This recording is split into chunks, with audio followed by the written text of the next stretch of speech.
My name is Savyasachi Thakkar. I'm an orthopedic surgeon at Johns Hopkins. I specialize in hip and knee reconstruction. I work at the Howard County General Hospital.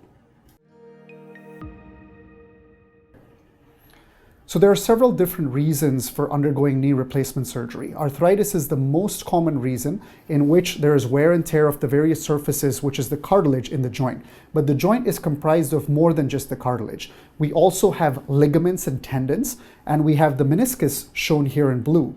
Sometimes patients will have several different meniscus tears, or they will have failed ACL surgery, which are the cruciate ligaments inside the knee. And if they've undergone those procedures without successful relief, we may have to convert them to total knee replacements. So this is a bone model of a knee, which has the thigh bone or the femur, the leg bone, which is the tibia and the fibula, and the kneecap, which is the patella. In doing a knee replacement surgery, we shift the kneecap out of the way to access the knee, and then we resurface the rough edges of the thigh bone, the leg bone, and also of the kneecap. That is a total knee replacement surgery. In doing a partial knee replacement surgery, once again, we move the kneecap out of the way and we assess which compartment, either the inside, the outside, or underneath the kneecap is arthritic, and address that compartment. A knee replacement or total knee replacement typically reshapes the deformed bone or the arthritic bone and puts smooth metal caps and plastic pieces in between. So this is the metal cap that goes onto the thigh bone, which sits on the plastic piece, which becomes the new knee joint. And then you have another metal cap that sits on the leg bone, and that functions as a total knee replacement.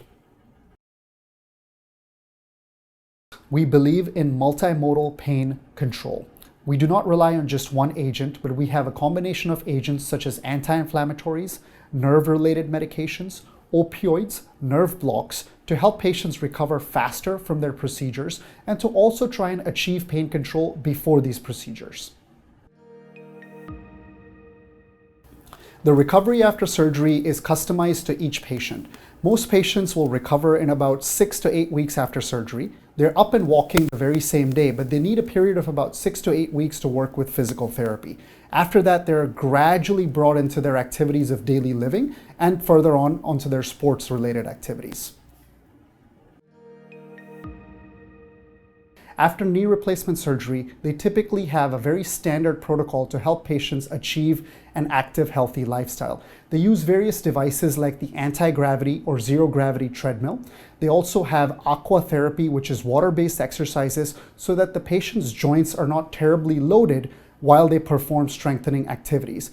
We also have several different modalities, such as TENS, and acupuncture and acupressure to help relieve pressure on the muscles and achieve very good balance in their joints. There are occasions when a hip replacement or knee replacement fails, or there is a need for conversion from a partial knee replacement to a total knee replacement. That is known as a revision joint replacement procedure. At Johns Hopkins Orthopedics, we specialize in evaluating causes of failure, whether it's related to the implant, whether it's related to the technique, or an amalgamation of both, and providing our honest opinion to patients so that we may perform revision procedures to ensure a healthy, active lifestyle.